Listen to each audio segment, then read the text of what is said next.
feel like sometimes you and your mind are not on the same page at all. Like you want to lose weight, but your mind just wants donuts, or you want to grow your business, but some days you just feel like sleeping in and you don't want to do much. It's always a constant battle between what you want to do and then like the back of this voice in your head that's telling you not to do the thing that you know you need to do. And so in this video, I'm going to tell you why that happens and then give you kind of a formula of what you can do to finally defeat your self-sabotage in mind. My name is Jarvis and I'm the Morning Hero. I show people how to master their time so they can master their life. You can go to themorninghero.com and learn more about how to become a morning hero. Now, this is all based off of this book, Can't Hurt Me by David Goggins. And if you haven't read this book or even heard of it, go binge everything you can. David Goggins is self-proclaimed the world's hardest man. And he started off as kind of this low life with low ambitions, no motivation, just a pest control worker that was over 300 pounds. And one day he made the snap decision that he was destined for more than that. And he went on this journey of how to overcome this, this person that he used to be to become this extreme individual. He went through BUDS, which is the Navy SEALs' hardest boot camp possible. He went through it 2 or 3 times, like the most in history. It's like torture. He went through it 2 or 3 times. He went through the Army Ranger School. He went through the Air Force's boot camp academy. Basically, he's done everything possible to put himself in extreme conditions to overcome it. And for himself, it's more or less the battle of the mind. And this is true for most people. Most people, what's preventing them from hitting their goals has nothing to do with external forces. It has nothing to do with their conditions, all the things that's in their way. It has everything to do with internal. It has everything to do with the mind. And so he went on this extreme journey of how to overcome the mind to produce extraordinary results.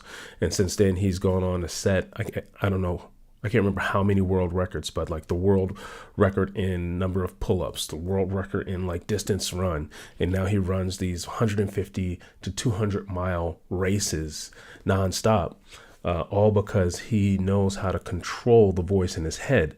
And if you can control that voice in your head, that self-sabotaging, that self-defeating voice that's always telling you to stop and it's complaining and it's making excuses, if you can learn how to control that, then the world opens up to you. You have limitless possibilities. And I recognize this for myself. One year I was training for a triathlon and I hate swimming. And so that's why I signed up for a triathlon, because I wanted to challenge myself to do something that was kind of outside of my comfort zone.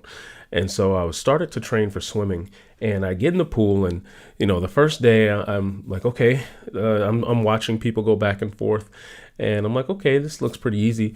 I'm going to swim about 40 laps today. That's going to be my first, a really good workout for me. I'm going to swim 40 laps. And I get down, I start swimming, and I get halfway down to the edge of the pool, to the end of the pool, and I am dying. I'm gasping for air. Like I am physically about to die. Not just physically, but like spiritually, my soul is about to evacuate my body. And I had to grab onto the ropes, and I couldn't even make it all the way down to the end of one lap. I swam half a lap. I'm thinking like, yeah, I'm going to do this. This is easy. And I didn't even swim one lap.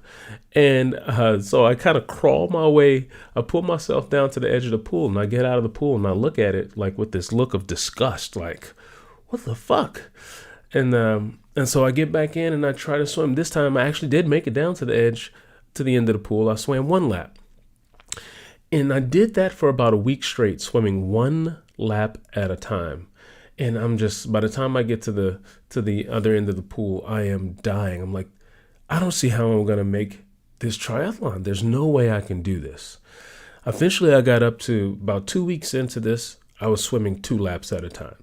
And that was it. At the 2 lap mark, my entire body was shutting down. Like I felt paralyzed. I wasn't physically able to swim more than 2 laps. And, the race was coming up, and I said, Jarvis, I'm going to have to withdraw from this race if I can only swim more than 2 laps.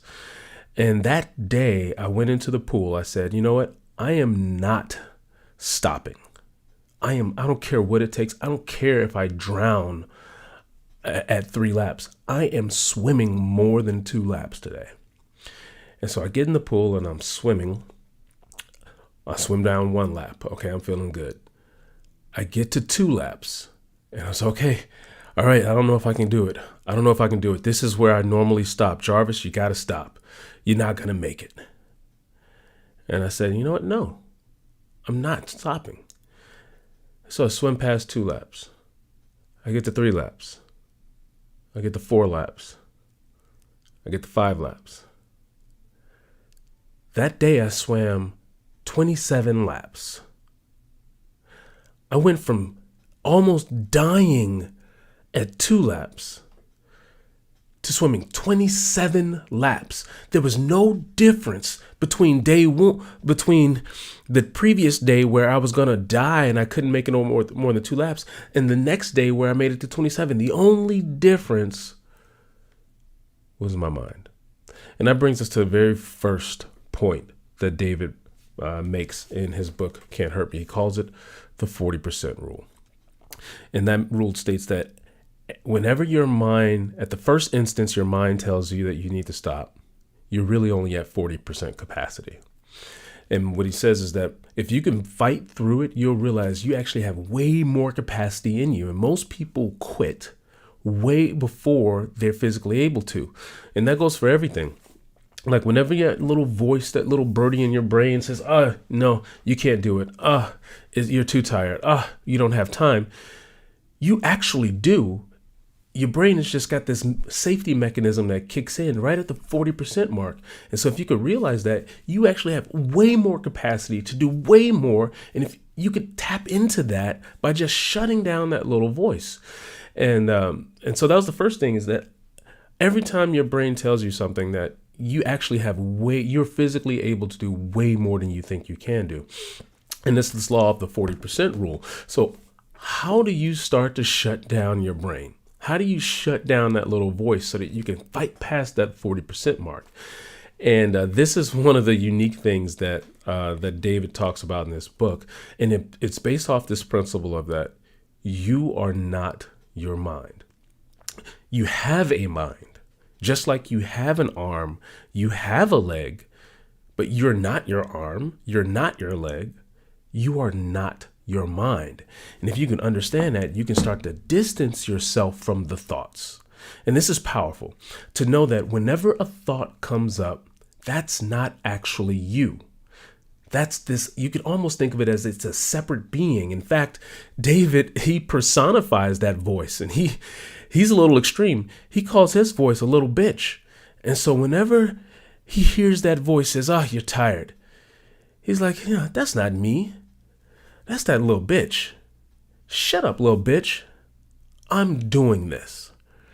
And if you can, I don't know if you don't have to be that extreme, but you have to make this clear separation between who you are and who that voice is. And any voice that creeps up that's not serving you, that's saying, you're too tired. It's making excuses. It's complaining. If you can recognize that that's not you, that's actually a separate being, and you don't have to submit to what it is saying. You're separate from it. So just like how your mom gives you some advice, you don't have to take it. You're like, shut up. I'm not going to do that. I'm going to do this. You can do that with your voice. It is separate from you.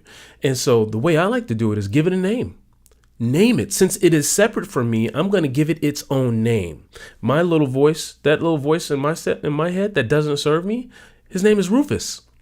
And every time Rufus creeps up and says, Jarvis, you're too tired. You should go home for the day. You don't have time to send out that email.